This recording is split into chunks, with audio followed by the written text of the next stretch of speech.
रूस और यूक्रेन में जारी जंग को 1 महीने से ज्यादा का समय बीत चुका है। ये युद्ध कब रुकेगा किसी को नहीं पता, क्योंकि अमेरिका, नेटो देश और पश्चिमी देश मिलकर भी रूस के राष्ट्रपति व्लादिमीर पुतिन को यूक्रेन पर हमला करने से नहीं रोक पाए हैं। लेकिन जिस तरह से युद्ध शुरू होने के बाद दुनिया में हालात बने हैं, उसके बाद कहा जा सकता है कि इस जंग को लेकर दुनिया में शांति स्थापित करने में हिंदुस्तान का रोल बेहद खास रहने वाला है। वहीं ये हफ्ता भी दुनिया की शांति कायम करने के लिहाज से अहम साबित होने वाला है। दरअसल रूस यूक्रेन के बीच 1 महीने से भी ज्यादा के समय से चल रहे युद्ध को विराम देने का फॉर्मूला भारत में बनाने की तैयारी है। रूस के विदेश मंत्री सरगोई लावरोव का अचानक भारत दौरा इस दिशा में अहम कदम है। लावरोव इसी हफ्ते दिल्ली आएंगे, लेकिन दिन अब तक तय नहीं किया गया है। हालांकि ये तय है कि उनकी यात्रा इजराइल प्रधानमंत्री नफ्ताली बेनेट के यात्रा से ठीक पहले होगी। रूसी विदेश मंत्री से बातचीत के बाद प्रधानमंत्री नरेंद्र मोदी नफ्ताली के साथ बात करेंगे।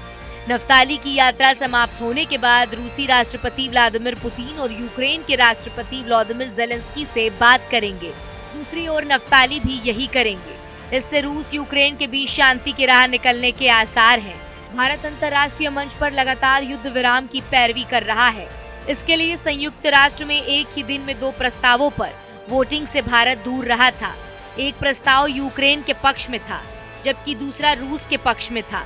शांति के फॉर्मूले पर लंबी वार्ता रूस यूक्रेन के बीच जारी है, तो भारत और इजराइल का रोल मतभेद के महत्वपूर्ण पहलुओं को सुलझाने का है।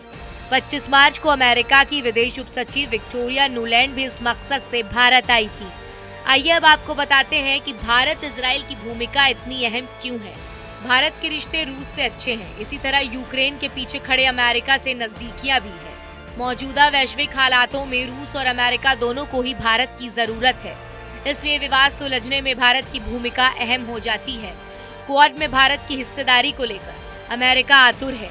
वहीं ब्रिक्स में पुतिन की चाहत है कि वो मोदी और शी जिनपिंग के साथ खड़े होकर पूरी दुनिया को रूस, चीन और भारत की एकजुटता दिखाएं। इसके साथ इजराइल का सबसे नजदीकी दोस्त अमेरिका है, तो यूक्रेन के राष्ट्रपति व्लादिमीर ज़ेलेंस्की यहूदी हैं, जो इजराइल के लिए अहम है। नफ्ताली इसलिए पहले से ही मध्यस्थता की पहल कर रहे हैं। यूक्रेन में युद्ध समाप्ति के लिए भारत पहले से ही कोशिशें कर रहा है।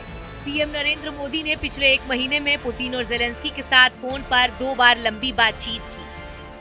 फ्रांसीसी राष्ट्रपति एम्यूनल मैक्रो भी पुतिन और ज़ेलेंस्की से कई बार लंबी बातचीत कर चुके हैं। इस दौरान मैक्रो और मोदी के बीच भी लंबी बातचीत हुई है। इन कोशिशों का मकसद युद्ध को रोकना ही था। अमेरिका भी चाहता है कि भारत और इजराइल युद्ध रोकने का फॉर्मूला तैयार करे।